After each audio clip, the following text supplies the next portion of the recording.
Here's the deal. You flip the switch. Nothing. Darkness. The power's out. Your phone's on its last breath. And just when you think it can't get worse, you spot it, a checkpoint at the end of your street. This isn't some dystopian movie plot. This is real life. When the system collapses, it won't send you a polite warning. It'll hit fast, hard, and without mercy. Lockdowns will slam into place. Checkpoints will spring up overnight. Blackouts will leave you blind and disconnected. No power. No news. No help. Just chaos. The question isn't if this will happen, it's when. And when it does, the first 72 hours will be the difference between survival and disaster. Are you ready to face the storm? Do you have what it takes to navigate the chaos, protect your family, and stay one step ahead? In this video, we're breaking it all down, step by step. From the supplies you need to the strategies that could save your life. We'll show you how to prepare for the unthinkable. Because when the lights go out and the world turns upside down, you'll want to be ready. Buckle up. It's going to be a wild ride. 1. Fortify your fortress before the darkness falls. Picture this. The power grid collapses, and the world outside your door descends into chaos. The lights are out, the streets are eerily quiet, and the only sound you hear is the distant echo of breaking glass. When the power goes down, crime doesn't just rise, it explodes. And if you think the police will come to your rescue, think again. They'll be just as overwhelmed, scrambling to protect themselves and their family. Your home is your sanctuary, but only if you've turned it into a fortress before the darkness falls. Start with the most obvious entry point, your doors. Most residential doors are laughably weak, barely more secure than a piece of plywood. If you're relying on a standard strike plate and flimsy screws, you might as well leave your door wide open.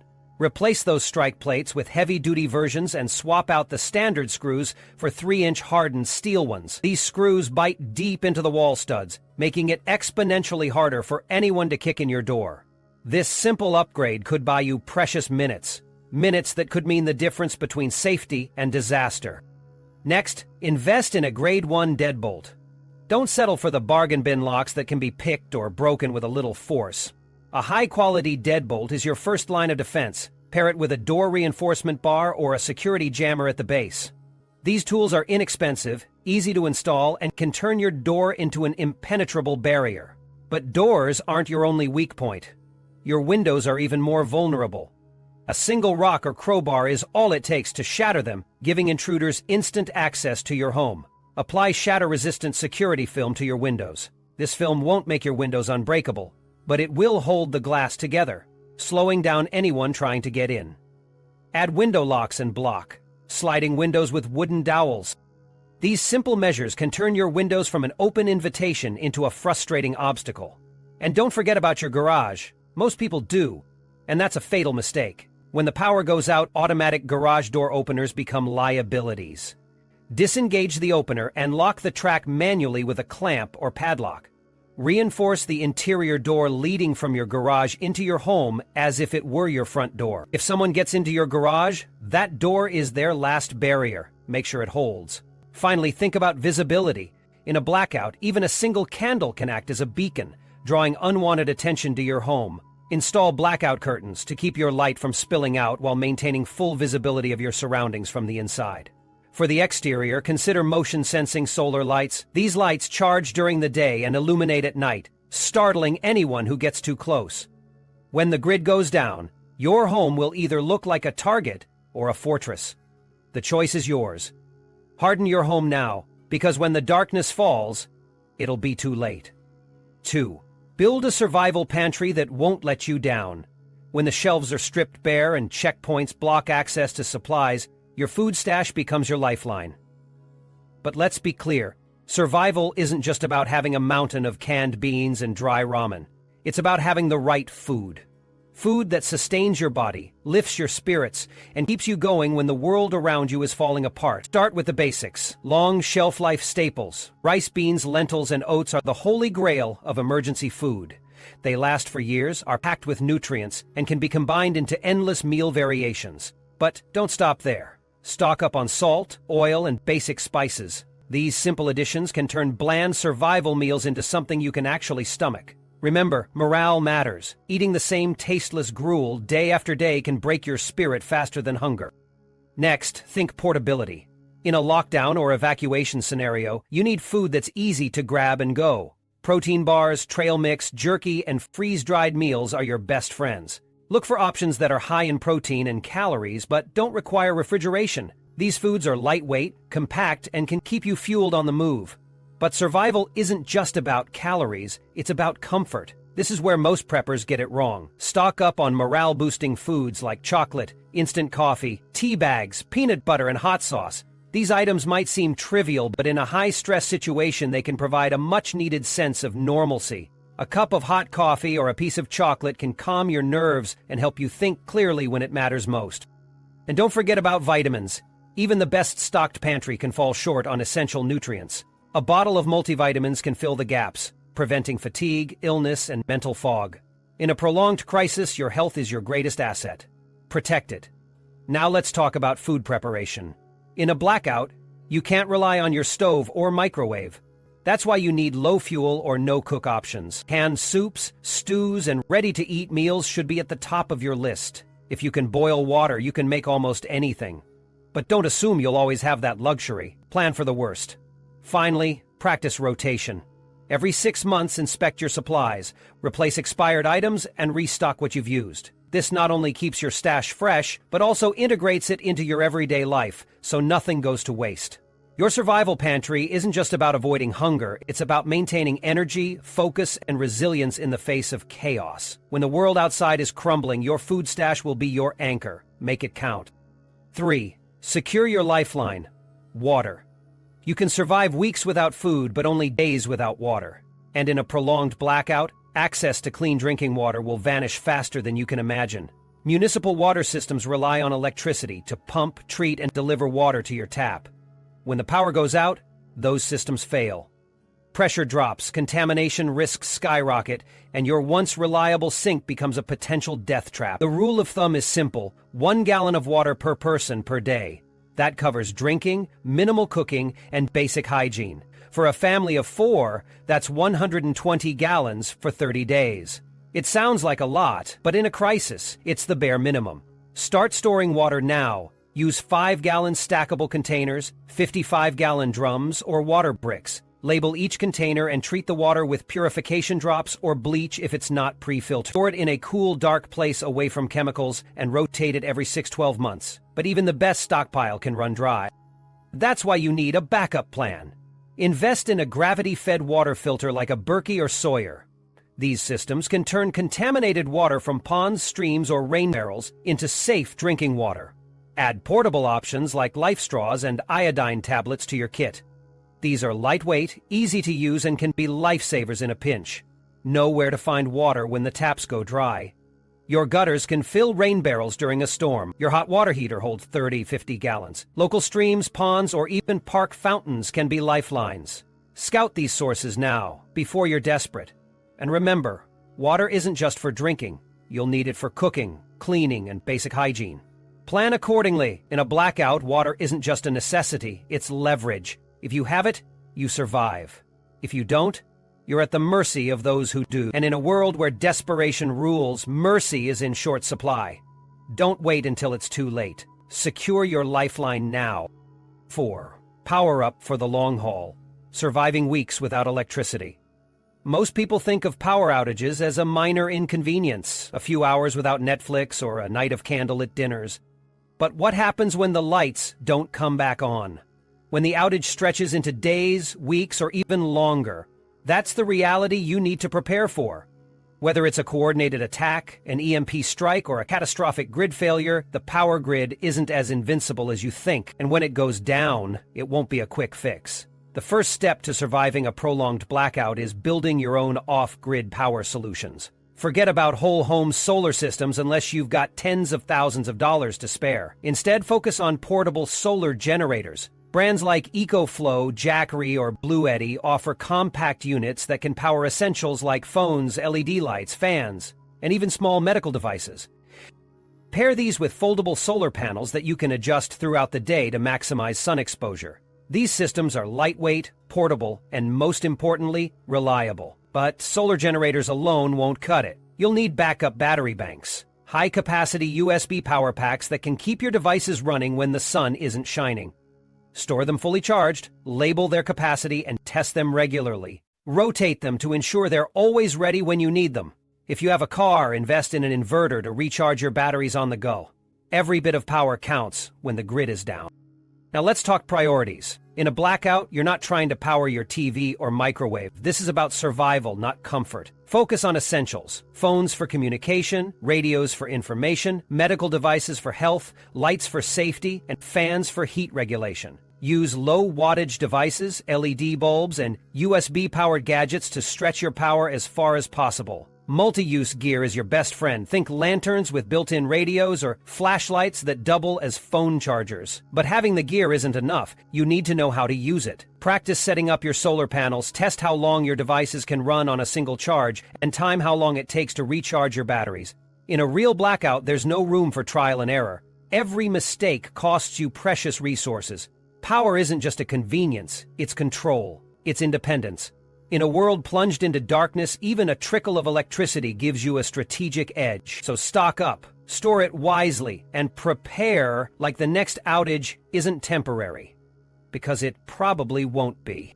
5. Master the art of off-grid cooking and heating. Imagine this. The power's out, the gas lines are down, and your microwave is nothing more than a useless box. You're hungry, cold, and desperate. Cooking a meal or staying warm becomes a battle for survival. This isn't just an inconvenience, it's a life-or-death challenge. And if you're not prepared, you'll lose. The first step to surviving a long-term blackout is securing your fuel sources. Propane is king in these scenarios. It's efficient, widely available, and versatile. Stock up on 1-pound propane canisters for portability and at least 2 20-pound tanks for extended use. Store them outdoors, away from ignition sources, and rotate them every few years to ensure they're still safe to use. Next, you'll need the right equipment. A small propane camp stove is a must-have. It's perfect for boiling water, heating soup, or cooking rice. But what happens when your propane runs out? That's where fuel diversity comes in. Add an alcohol stove to your kit. These lightweight, compact stoves burn denatured alcohol and are incredibly reliable. For outdoor cooking, consider a rocket stove. These efficient wood-burning stoves use twigs and scrap wood to heat food or boil water, with minimal smoke. You can even build one yourself with a few metal cans or bricks. But with fire comes risk. In a blackout, fire departments are overwhelmed or non-existent, so fire safety is your responsibility. Never cook indoors without proper ventilation. Don't use propane or alcohol stoves inside unless they're specifically rated for it. Always keep a fire extinguisher nearby and know how to use it. One mistake could turn your survival plan into a disaster. Heating is just as critical as cooking, especially in winter. A propane-powered Mr. Heater Buddy is a lifesaver. It's safe for indoor use if you follow basic precautions like cracking a window and using a carbon monoxide detector. Layer your clothing, use Mylar blankets, and isolate one room as your warm zone. Cover doors and windows with blankets to trap heat. Even a small heat source can make a big difference when you're fighting off the cold. And don't underestimate the power of morale. A hot cup of coffee, a warm meal, or even a bowl of soup can lift your spirits and keep you going. In a prolonged blackout, comfort isn't a luxury, it's a necessity. Bottom line, don't gamble your survival on the hope that the power will come back soon. Prepare multiple ways to cook and at least one safe heat source, because when the grid goes down, hunger and cold are your biggest enemies. 6. Stay connected when the grid goes silent. Your cell phone is a lifeline, until it isn't. In a real crisis, when the grid goes down and cell towers lose power, your phone becomes a very expensive paperweight. Worse, in some scenarios, authorities may intentionally shut down networks to maintain control. So, how do you stay informed? How do you communicate with loved ones or call for help? The answer is simple. You prepare for off-grid communication now, not later. Start with the basics. A hand-crank emergency radio. These devices are low-cost, battery-free, and incredibly reliable. They let you tune in to NOAA weather alerts, AM/FM stations, and even shortwave frequencies. Some models, like those from Kaito or Midland, come with USB ports to charge your phone in a pinch. This isn't just a gadget, it's your connection to the outside world when everything else fails. Next, invest in walkie-talkies. Cheap FRS/GMRS two-way radios are perfect for staying in touch with family or neighbors. Look for models with decent range and rechargeable battery options, test them ahead of time, and agree on channels with trusted contacts. In a blackout, clear communication can mean the difference between safety and chaos. For the more advanced prepper, ham radios are a game changer. While they require a license to transmit, you can listen without one. Ham radios allow long-range communication across towns, states, or even countries under the right conditions. A basic Baofeng radio costs less than $30.00 and can connect you to local hamnets, disaster updates, and emergency traffic. But don't just buy one and let it sit in a box. Learn how to use it. Practice tuning into frequencies and joining local ham networks. Hardware alone isn't enough. You need a communication plan. Print out a contact list with addresses, phone numbers, radio frequencies, and emergency protocols. Keep physical maps, instruction manuals, and quick reference cards for every device. Set up signal codes with your neighbors. Flashes of light, colored flags, or specific whistle patterns.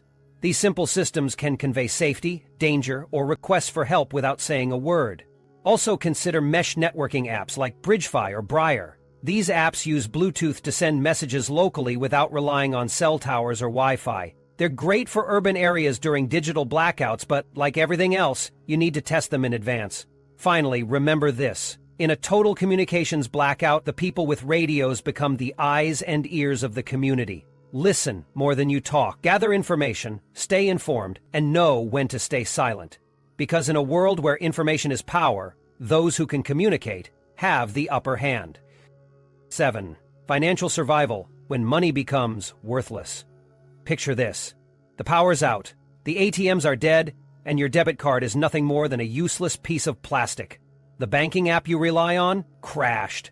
The chip reader at the gas station? Completely offline. Within hours, the digital financial system we've built our lives around collapses, leaving millions scrambling for answers. This isn't a hypothetical, it's a reality waiting to happen. And when it does, the unprepared will be left with nothing but regret. If you want to survive the financial chaos of a blackout, you need to act now. Not tomorrow, not next week, now. The first step? Cold, hard cash. But not the kind you're thinking of. Forget $100 bills. No one's going to have change for a Benjamin when desperation sets in. What you need are small bills, 1s, 5s, and 10s. Enough to cover essentials like food, fuel, medicine, or even barter for something that could save your life. But don't make the rookie mistake of keeping all your cash in one place. Spread it out. Keep some in your wallet, stash a few bills in your go bag, hide a reserve in your car, and tuck away a larger stash in a secure spot at home. Why? Because if your house is looted or your car is broken into, you don't want to lose everything in one fell swoop. Diversify your cash storage like your life depends on it, because it just might. Now, let's talk about the bigger picture. In a prolonged blackout, cash will only get you so far. When the system stays down for weeks, people stop caring about paper money and start focusing on what they can actually use. That's when barter becomes the new economy. And those who planned ahead won't just survive, they'll thrive. Think about the essentials people will need when the shelves are empty and the pharmacies are closed. Batteries for flashlights, over-the-counter medications, lighters for cooking, and even cigarettes for stress relief. These aren't luxuries, they're lifelines. And if you've stocked up, you'll have the power to trade for whatever you need. Even items like whiskey or instant coffee become valuable, not for indulgence, but for morale, pain relief, or leverage in a trade. But don't stop at barter items. Think about the long-term implications of a financial collapse. No digital banking, no direct deposits, no access to savings. If the blackout lasts more than a week, the panic won't just be in the grocery aisles. It'll ripple through the entire economy. That's why you need to start preparing now. Pay off high-interest debt, reduce your financial liabilities, and learn how to live lean. The less you owe, the more control you have when the system forgets you exist. This isn't just about surviving a storm or a cyber attack. It's about preparing for a world where the conveniences we take for granted vanish overnight. When the blackout hits, there will be two types of people. Those holding a dead credit card and those holding the means to survive. You already know which one you want to be. So lock down your financial independence now, before it's too late. 8. Arm every room. Tactical tools for total defense. Let's get real. When the lights go out and the world descends into chaos, you won't have time to go grab your gear. If someone kicks in your door at 2 a.m. during a blackout, you'll have seconds to react, not minutes. Not time to fumble through a drawer or unlock a safe. Seconds. And in those moments, the difference between survival and disaster comes down to one thing: preparation. Serious preppers don't just own tactical tools, they stage them. Every room, every corner, every fallback spot. Your home isn't just a place to live, it's your fortress. And when the system breaks down, it's your last line of defense. Start with what you're legally allowed to carry and use. If you're trained and licensed to handle firearms, your home defense weapon needs to be both secure and accessible. Biometric safes and quick-access gun vaults are non-negotiable. But owning a weapon isn't enough. You need to practice. You need to know how to reach it in the dark, under adrenaline, while someone is breaking down your door. This isn't about being paranoid, it's about being prepared. But let's be honest, not everyone owns a firearm or wants to. That's why non-lethal tools are just as critical. Pepper spray is a game changer. It doesn't require a background check, it doesn't need to be reloaded, and it can stop an intruder in their tracks. In the tight quarters of a blackout scenario, a well-aimed spray can buy you the precious seconds you need to escape or secure your position. Tactical flashlights are another must-have. A high-lumen strobe light doesn't just illuminate, it disorients. Shine one in an attacker's eyes and they'll be blinded long enough for you to act. And with a solid metal body, it doubles as a striking tool. You don't need training to swing a flashlight, but the impact can be devastating. Here's the golden rule. Every room should have something. A flashlight near your bed, a tactical pen on your desk, a multi-tool in the kitchen drawer, a baseball bat behind the closet door. Whatever fits your comfort level and training, place it, know it, and practice using it under stress. Staging doesn't mean leaving tools in plain sight. Hide them in creative spots, furniture compartments, or behind everyday items. No one needs to know what you're ready for except you. And if you have a family, train them, walk them through how to access tools, run silent drills, build muscle memory, because the worst feeling in a blackout scenario isn't fear, it's helplessness, and tools only help if the people in your home know how to use them.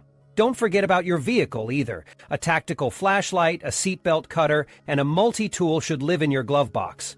Your car might become your fallback shelter or your fastest exit route, and it needs to be just as ready as your front door. This isn't paranoia, it's practicality. In a long-term blackout, the rule of law weakens fast, and when the lights go out, predators move in. But if they enter a home that's prepared, trained, and armed, they won't stay long. So don't wait until it's too late. Arm your home, room by room, because when the system collapses, the only line of defense is you. 9. Build a neighborhood defense network, your lifeline in the dark. Here's the harsh truth. You won't survive a long-term blackout alone. Sure, you might scrape by for a few days, but when the grid stays down, the trucks stop delivering, and desperation takes over, isolation becomes a death sentence. The lone wolf fantasy? It's just that, a fantasy. In reality, your greatest asset during a prolonged blackout isn't your gear or your stockpile, it's your neighbors. And the sooner you start building a local security network, the better your chances of making it through the chaos. The first step is simple. Get to know the people around you. You don't need to announce that you're a prepper or start handing out survival manuals. Just start small. Who on your street has medical training? Who's handy with tools? Who's already quietly prepping but keeping it under the radar? These are the people you need to connect with. Begin by offering help. Talk about recent power outages, the vulnerability of the neighborhood, or even local crime. Let the conversation flow naturally. You're not recruiting for a survivalist club. You're planting the seeds of trust. Once you've identified a few like-minded individuals, it's time to link up. Keep it tight. You don't need a massive group. A handful of reliable households is enough. Together, you can create a simple check-in system. This could be as basic as flashing a light from a window at a set time, or using a pre-arranged whistle pattern to signal danger. Flags, flashlight blinks, or walkie-talkie channels. Whatever method you choose, make sure it's consistent and easy to remember. Practice it regularly because when the grid goes down, these signals will be your only way to communicate. But a network isn't just about communication, it's about coordination.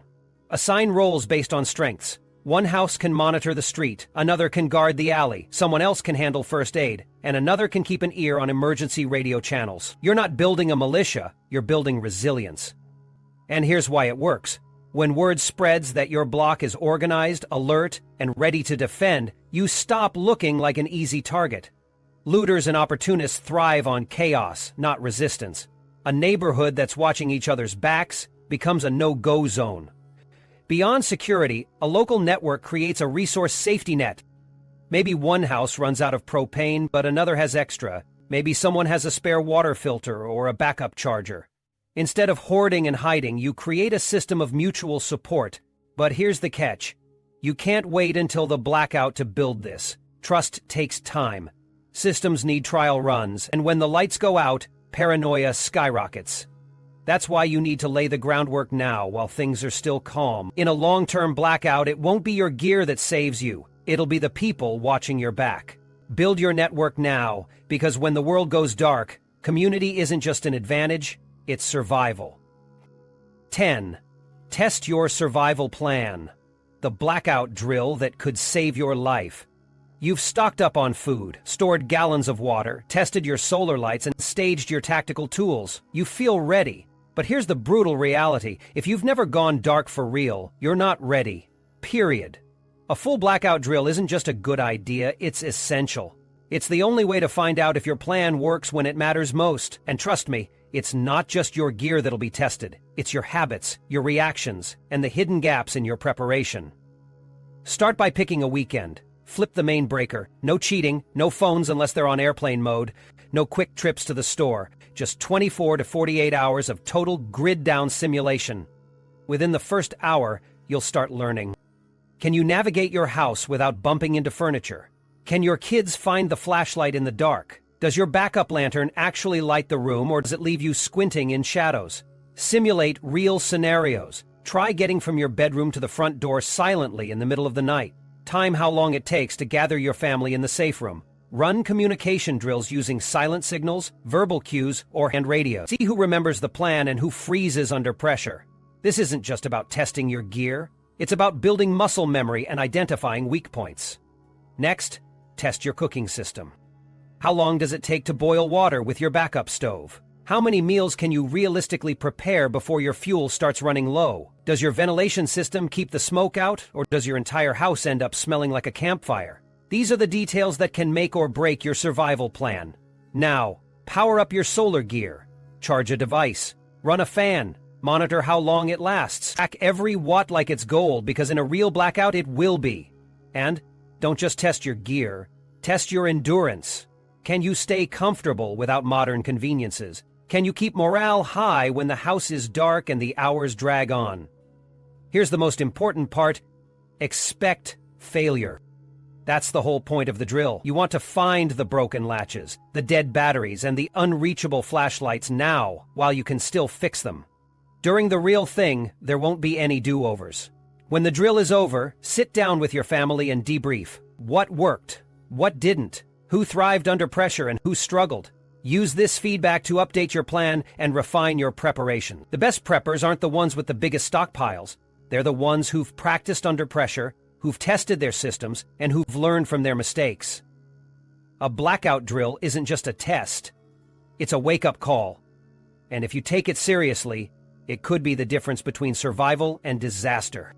Conclusion. The clock is ticking. Will you be ready? The world as we know it is fragile. One power outage, one cyber attack, one cascading failure, and everything we rely on, electricity, communication, food, water, safety, can vanish in an instant. Lockdowns, checkpoints, and blackouts aren't just the stuff of dystopian fiction. They're real possibilities, and when they hit, they won't come with a warning. The question isn't if the system will break, it's when. And when it does, survival won't be about luck. It'll be about preparation. We've walked through the steps. Hardening your home, stockpiling food and water, securing power, building a network, and running drills. These aren't just tips, they're lifelines. Because when the lights go out and chaos takes over, the unprepared will panic. But you'll have a plan. You'll have the tools, the knowledge, and the resilience to face the storm head on. This isn't about fear, it's about control. It's about taking charge of your future and refusing to be a victim of circumstance.